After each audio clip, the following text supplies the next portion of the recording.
Another of my top 10 would be rosemary oil. We've all heard of rosemary that we have with our roast lamb.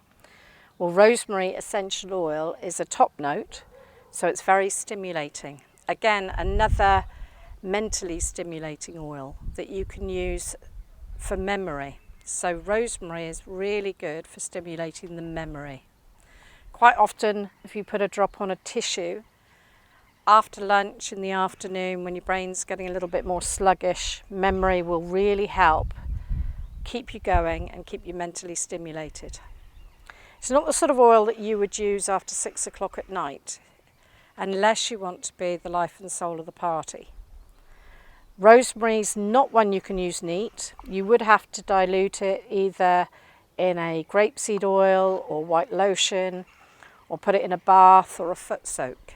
But it's extraordinarily good for the respiratory system, so it makes a very good inhalation for a cough or a cold or a chesty condition. Rosmarinus Officianalis is what we're looking for when we buy rosemary. This is the safest rosemary of all.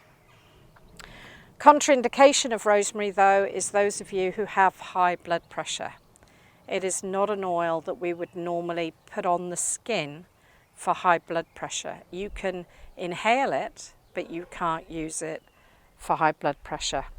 It's also contraindicated in pregnancy. But when we say it's contraindicated, what we mean is that you cannot absorb it through the skin. So it's not sensible to have it in a massage or have it in a bath. It doesn't mean to say that every pregnant lady who smells a rosemary bush or has rosemary in her roast lamb is going to start miscarrying or having any drastic effect. It just means that you need to be cautious in using rosemary in a bath or absorbing it through the skin in a massage if you have high blood pressure, if you're an epileptic, or if you're pregnant. Otherwise, rosemary is really, really useful. Very diverse oil, very good for arthritis, rheumatism, and can be used in lots of different rubs and ointments